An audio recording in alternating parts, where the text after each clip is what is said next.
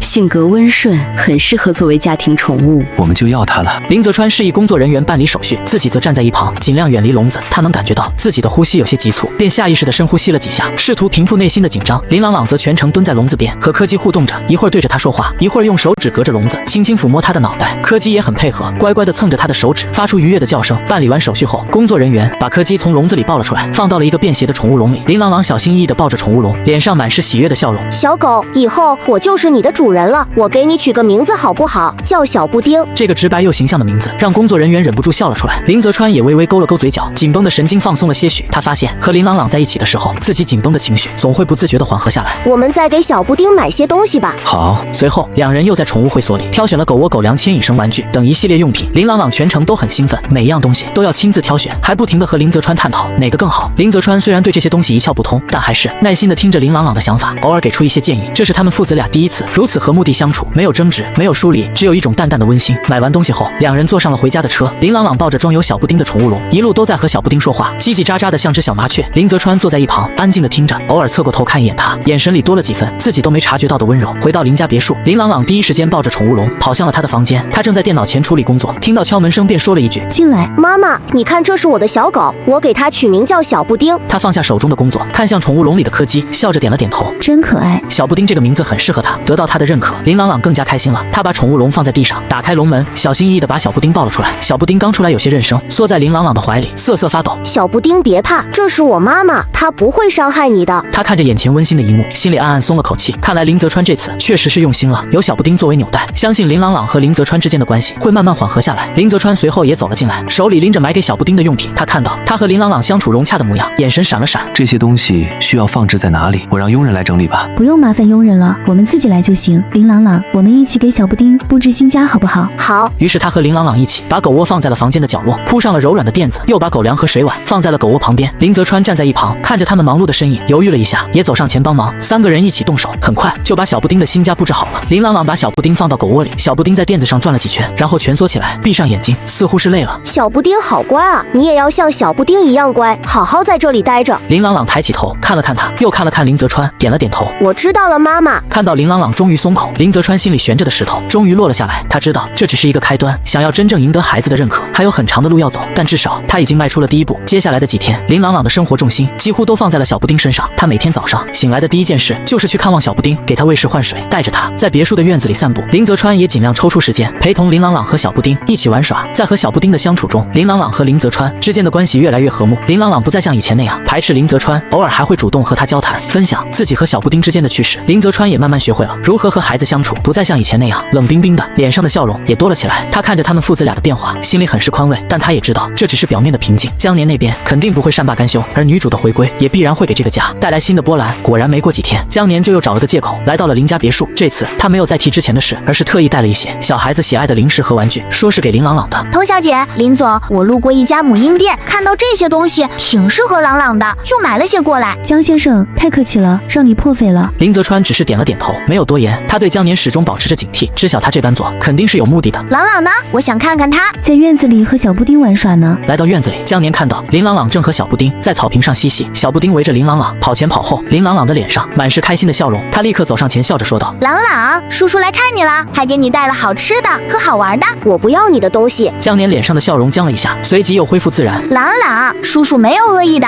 就是喜欢你才给你买的。妈妈说不许随便要陌生人的东西。江年的脸色有些难看，他没想到自己特意讨好，竟然会被一个小孩子如此拒绝。他看向跟过来的他和林泽川，眼神里带着一丝委屈。童小姐，你看，小孩子不懂事。江先生，别往心里去，朗朗不许没礼貌。林朗朗撅了撅嘴，没有说话，但还是紧紧地抱着小布丁，不肯放松警惕。江先生的心意我们领了，但东西你还是带回去吧，朗朗由我们照料，不缺这些。江年见林泽川态度坚决，知晓再坚持下去也无济于事，只好点了点头。好吧，那我就不打扰你们了，我先回去了。说罢，江年转身离开了林家别墅。走出别墅大门，他脸上的笑容瞬间消失了，取而代之的是浓浓的不满和算计。江年离开后，林朗朗才放松下来，把小布丁放到地上，继续和他玩耍。他走到他身边，摸了摸他的头。朗朗，刚才做得很对，不能随便要陌生人的东西。